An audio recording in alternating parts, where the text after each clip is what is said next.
सुप्रभात। भक्त पथिक, ये हमारी आज की आध्यात्मिक चर्चा का विषय। भक्त पथिक। एक छोटा सा गांव था रामसर। चारों ओर मनोरम प्राकृतिक वातावरण। गांव से बाहर कुछ ही दूर एक तालाब था और उसके चारों ओर बड़, पीपल, नीम आदि कई गहने वृक्षों के समूह। कुछ ही दिन हुए एक संत उधर आए और मनोरम पूर्णतः शांत वातावरण को देखकर वहीं एक और सघन वृक्षों की छांव में अपना आसन लगा लिया। और उसी दिन से नित्य प्रति श्री गीता जी के श्लोकों का सस्वर पाठ, मधुर स्वर में भजन और फिर भावपूर्ण स्वर में श्री हरिनाम संकीर्तन की मन को छू लेने वाली स्वर लहरी गांव तक पहुंचने लगी। तो प्रातःकालीन सौम शांत वातावरण में हरि राम कृष्ण भगवान नाम की पावन धारा गांव में बहने लगी। गांव के स्त्री पुरुष भी प्रातः ही पहुंचकर गीता पाठ का लाभ प्राप्त करने लगे। गीता के कुछ श्लोक अर्थ सहित समझाए जाते, फिर भजन और अंत में सामूहिक हरि संकीर्तन करके सत्संग सभा का समापन कर संत नेत्र मूंद कर शांत, मौन एवं स्थिर बैठे रहते। संत सहज, सरल, शांत स्वभाव के, अधिकतर मौन रहने वाले थे, परंतु गांव वालों को गीता अध्ययन एवं हरि कीर्तन के लिए प्रेरित करते थे। तो संत की प्रेरणा से गांव के युवक, किशोर शाम को भी एकत्रित होने लगे थे।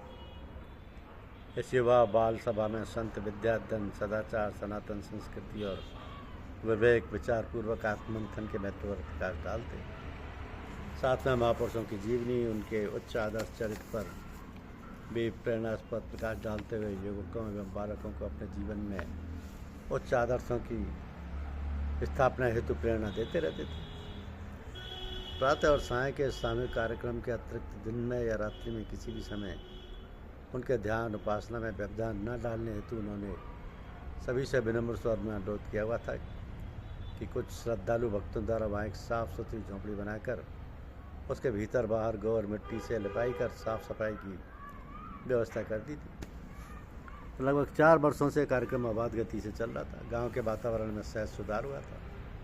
लड़ाई झगड़े, बैर विरोध प्राय सब शांत हो गए थे। सभी प्रेम से रहकर सुख दुख में परस्पर यथाशक्ति सहयोग करते थे।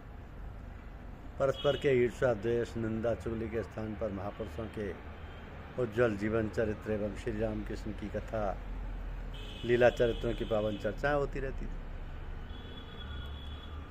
भोक्तारम यज्ञ तपस्याम सर्वलोक महेश्वरम सुहृदयम सर्वभूतानां तात्वा मां शांतिर्मृच्छति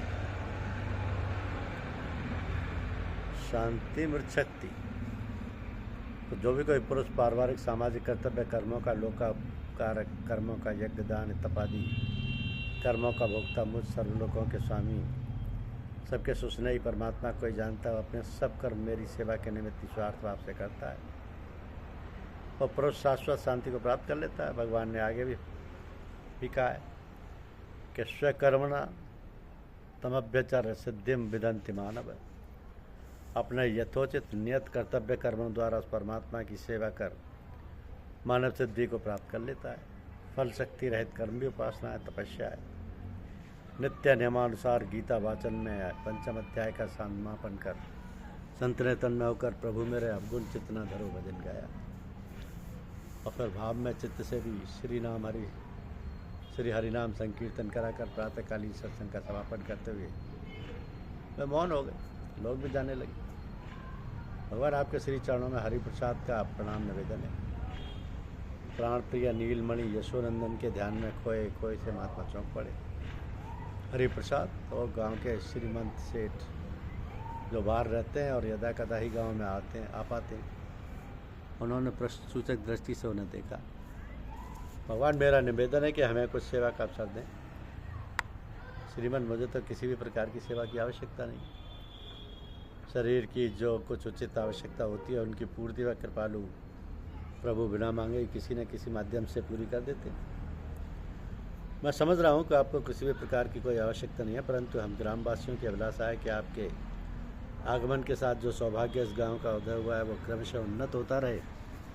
इससे तो हम चाहते हैं कि यहाँ हम सबके आराध्य देव श्री गोविंद देव जी के मंदिर का निर्माण हो जाए। आपका आदेश मिलने पर इसका शुभारंभ हो सकता है। संत कुछ देर मौन रहकर बोले, जैसी प्रभु की इच्छा। आप जब तक मंदिर का निर्माण पूरा हो तब तक हमारी हवेली के पास वाले नौरे में जहाँ रहने की सभी सुविधाएं वहाँ रहकर गीता अमृत प्रसाद बांटते रहे। ठीक है। जगन्यता के विधानानुसार जिस समय जो होना होता है वो सब मंगल में ही होता है। भगवान गोविंद के मंदिर के निर्माण का कार्यक्रम मेरे लिए प्रसन्नता की बात है। मैं कल प्रातः इस स्थान को छोड़ दूँगा। कहकर संत नेत्र बंद कर मौन ध्यानस्थ हो गए। कुछ देर हरिप्रसाद जी और साथ के गांव के सज्जन बैठे रहे, फिर स्वीकृति समझ प्रणाम करते हुए विदा हो गए। शाम को गांव के युवक बालक नित्य नियम के अनुसार शांत बैठे महात्मा जी से मानवोचित संस्कारों का पाठ पढ़ रहे थे कि नियतम कुरु कर्म त्वम कर्म ज्यायो वा कर्म। तुम अपने नियत कर्म करो, कर्म न करने से कर्म करते रहना ही श्रेष्ठ है। तो बच्चों, प्रत्येक व्यक्ति वर्ण कुल परिवार समाज राष्ट्र में कहीं ना कहीं स्थित है, और जो जहाँ स्थित हैं उसके लिए वहीं कर्तव्य रूप में नियत कर्म भी उपस्थित हैं। कुल परिवार के प्रति, समाज के प्रति, राष्ट्र के प्रति, प्रत्येक प्राणी के प्रति, बुजुर्गों के प्रति कर्तव्य कर्म नियत होते हैं प्रत्येक मनुष्य के लिए। तो जो कोई जहाँ नियुक्त है उसे अपना नियत धर्म, नियत कर्तव्य कर्म अवश्य निश्चल एवं प्रमाद रहित होकर पूरा करना चाहिए।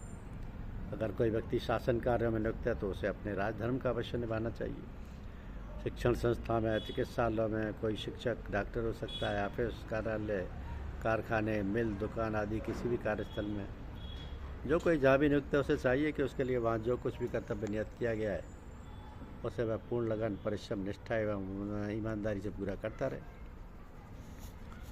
नियत कर्मों के साथ भगवान ने आगे यज्ञार्थात कर्मण कहा है। यज्ञ शब्द बहुत व्यापक और गहरा है अर्थ लिए हुए। यहाँ हमें इतना ही समझ लेना है कि निस्वार्थ भाव से श्रेष्ठतम कर्म करना ही यज्ञ कर्म है। पूज्यों की पूजा, वृद्धजनों का सम्मान, विपदग्रस्त को सहयोग, अभावग्रस्तों के अभाव में यथाशक्ति सहायक होना, ये सब निस्वार्थ भाव से सेवा रूप में करना ही यज्ञ कर्म है।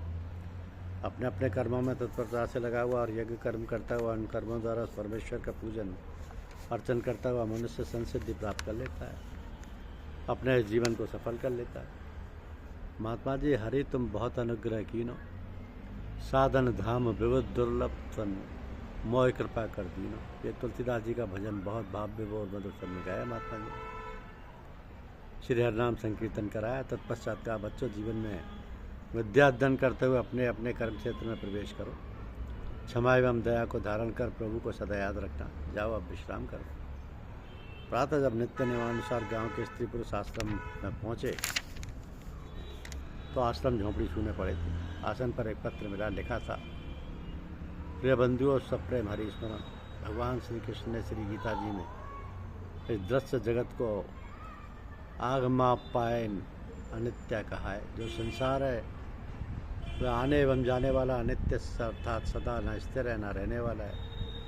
क्षेत्र की आसक्तियों का त्याग करो और क्षेत्र का बोध प्राप्त करो। परम का चिंतन मनन करते हुए सुस्नेही प्रभु से युक्त रहो। मुझे बहुत प्रसन्नता है कि गांव में भगवान श्री गोविंद का मंदिर बन रहा है। मुझे पूरा विश्वास है कि मंदिर भी अवश्य बनेगा और आप लोग नित्य गीता का अध्ययन करते हुए श्री हरिनाम संकीर्तन यज्ञ को यथावत जारी रखेंगे। इस विश्वरूप विश्व का जो कुछ भी है, मैं आप और अन्य सब उस जगत प्रभु सर्वेश्वर के ही रूप हैं। वही करता है, वही कर्म है, वही कारण है। हम सब उसके हाथ के कीड़े आए यंत्र मात्र। उसकी सत्ता से ही हम सत्तावान दिखाई देते हैं। करता नहीं है, हम तो निमित्त मात्र हैं। उनके साथ युक्तता में ही हमारा जीवन कृतार्थ है। सबका कल्याण हो।